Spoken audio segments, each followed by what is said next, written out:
mais episódios de Amagami. Bora conferir. Inscreva-se, seu like. Nossa protagonista Uryu terá que herdar a posição do santuário da família. Surpreso, ele recusa de cara, mas o avô das garotas oferece bancar uma escola de alto nível se ele aceitar. Sem saída, Uryu cede e as meninas ficam chocadas e com vergonha. Para testar se ele aguenta a pressão, Yuna tem uma ideia: encher Uryu de tarefas domésticas, começando pela cozinha, mas ele impressiona com um rango bom demais. Segunda tarefa: lavar roupas. Yae e Asahi tentam avisar Yuna que primavera, outono e verão reunidos no varal. Meninas envergonhadas, mas no final todas as roupas estavam cheirosas e limpinhas. Ficaram surpresas. O teste final: limpar o quarto super bagunçado de Yae. Ele conseguiu, só que Uryu não conseguiria estudar desse jeito. Ele decide ir embora. Acabou o anime. Ou será que não? As meninas, movidos pela culpa, o seguem até uma vila isolada. Ele se encontra com a médica Mahiru Anekoji. Agradece as irmãs por cuidarem dele tão bem. Na verdade, foi ela que arranjou para ele esse casamento, pois ele morava com ela antigamente e estava na hora de sair. Lá as garotas propõem ajudar as crianças que estavam fazendo 1000 girls de papel. Não deu muito certo. Asahi não sabia dobrar direito. Yae era muito perfeccionista e Yuna demorava uma eternidade para fazer. Sobrou para Uryu ajudar, criando um trabalho perfeito. Em uma cena, elas viram Uryu com a médica Mahiru, que era um exemplo para ele, falando que ele está apaixonado por ela. Refuta esses argumentos. É aí que surge o apelido de Puro Kamihai, um garoto puro. Depois as garotas falam com Uryu e se reconciliam, dizendo que ele pode ficar. Eles estão de volta ao santuário e o avô já chega com mais uma notícia bombástica: participar de reuniões de casamento arranjado. Um encontro arranjado devia ser levado a sério. Começa os encontros. A primeira seria Asahi, está bem arrumada e bonita, o surpreendendo. Deixa os dois a sós. Ela começa a tirar aquela vestimenta, mas ela tinha outra por baixo. Claro, hora da caminhada matinal. Uryu não ia perder para uma garota do ensino fundamental, mas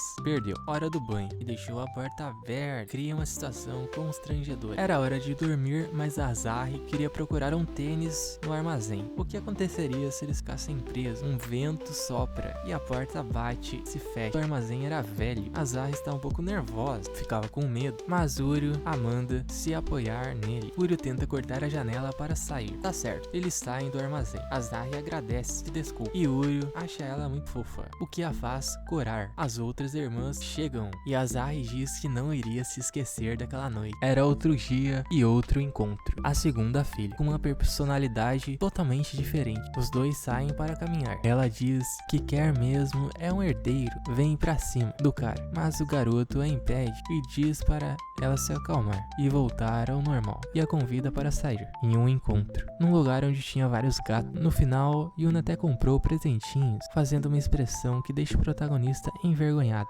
Ele diz que ela estava louca e já tá com sal na cabeça dele, um sal salgado. Era o terceiro dia e o terceiro encontro. A filha mais velha, que estava demorando, estava se trocando e o nariz não aguenta. Ele se desculpa, agora ele vai esperar, mas passou uma hora. Abre a porta, ela saiu e ninguém sabe onde ela tá. Uryu viu uma pintura no quarto dela e a encontra em um santuário próximo, procurando referência. Parabéns ao detetive, queria tanto assim ter um encontro com ela. Ele questiona ela ter desaparecido. Segredo, mas como o garoto é esperto, vai descobrir o futuro. O encontro então acontece e Uryu até recebe presentinho de desculpa, um amuleto, pois nunca sabe quando o azar iria chegar. Pergunta quem Uryu escolheria para se casar. Ele fica surpreso, pois não esperava isso, mas a garota estava curiosa. Será que ele estava começando a se apaixonar por ela? Questiona. Uryu se afasta, caminhando devagar para trás, e começa a cair várias cenas de sua vida. Ele se questiona por quê. Logo ele acorda de sua mesa. Teria tudo isso sido um sonho? Fica esse mistério no ar. Depois disso, Uryu pergunta a Yae o que aconteceu, se ele realmente realmente tinha caído da escada, mas ela está meio avoada, ou se fazendo de boba. Yuna aparece atrás e dá um susto nele. Seu depravado. Vá comprar lanches e não fique aí parado. Eles tinham visita. Nesta época estava acontecendo um festival, mas não tinha muitos visitantes ultimamente. Esse cara de cabelo branco quer pôr o santuário à venda. Miemon Kitarashikawa, o líder do clã, que oferecia suporte por ano, mas ele diz que estava inaceitável e iria deixar de investir. Ele começa a falar algumas coisas, desprezando a antiga sacerdote e mãe das garotas. Yuna consegue se segurar e Uro entra em cena, propondo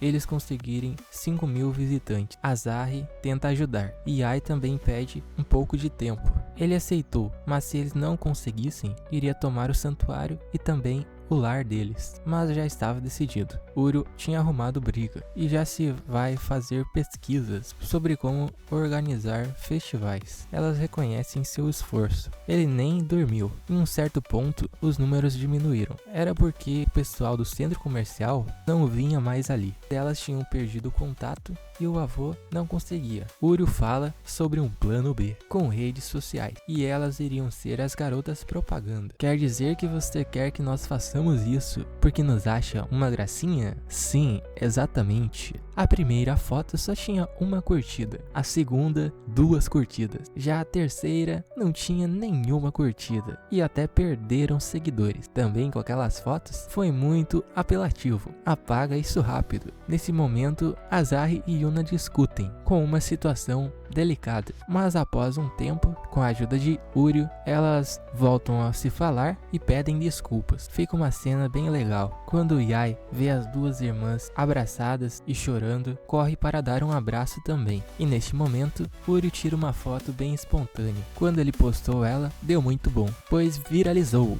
e já tinha 35.000 curtidas e os números só subiam. Eles têm outra ideia de fazer um item limitado.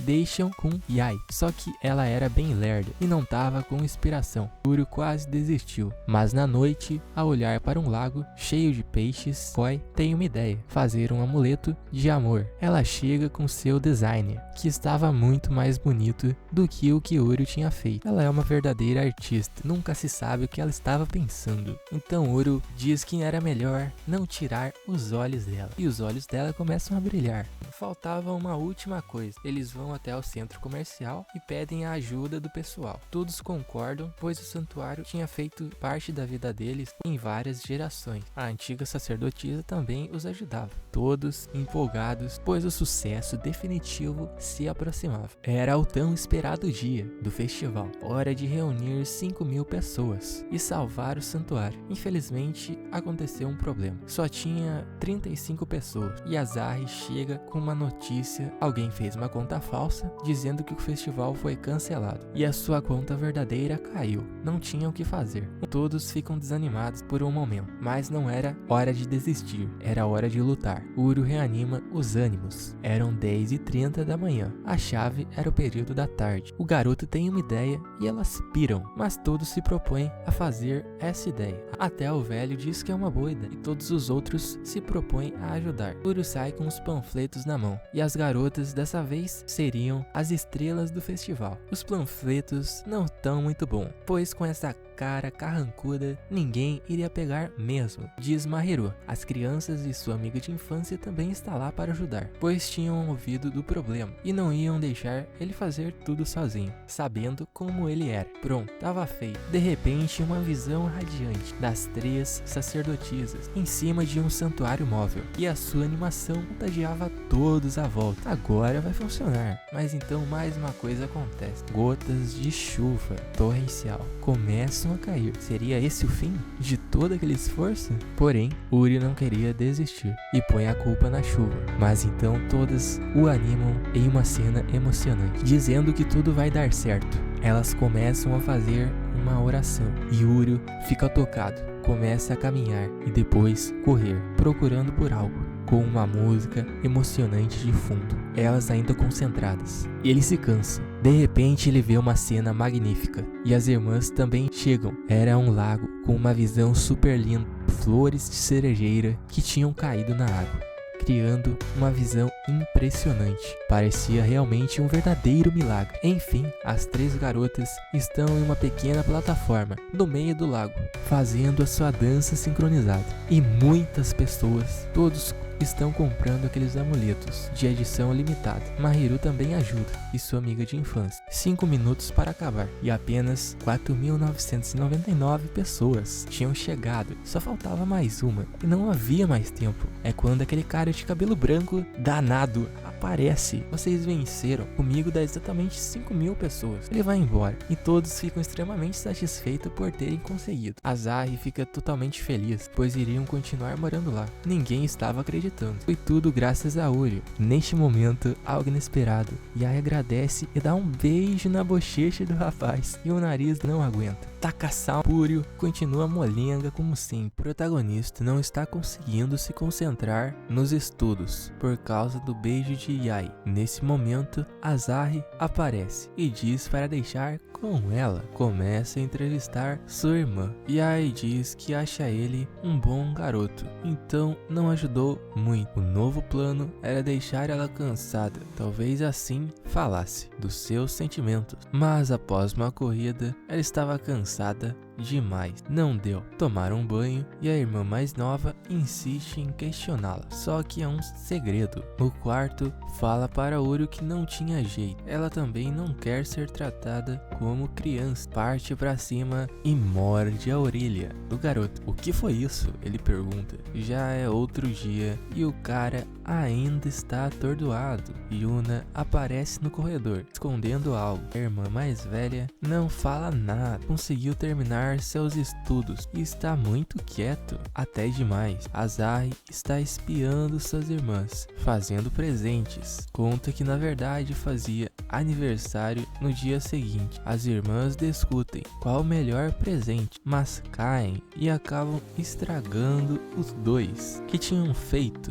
Azari neste momento intervém, tá feliz mesmo assim, viu o esforço de cada uma. Já passa da meia-noite, Uryu a parabeniza.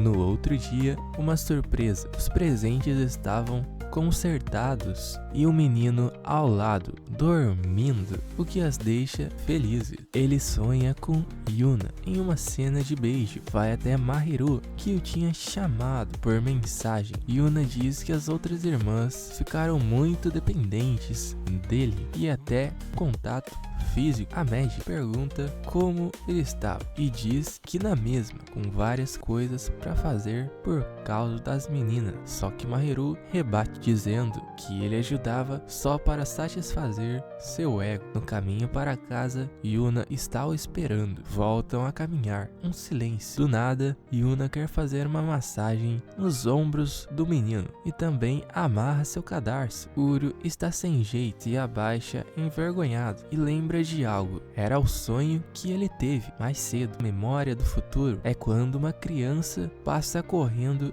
e empurra Yuna em direção ao garoto, que segundos antes coloca sua mão na frente. Ele fica com vergonha, mas Yuna está indiferente. Mudou o destino e joga sal para o alto, enquanto Uryu sai na frente. Sentimentos por ele estariam surgindo. Já deixa o like e inscreva-se. Logo mais os próximos episódios. Obrigado, inscritos. Tamo junto. Valeu, falou!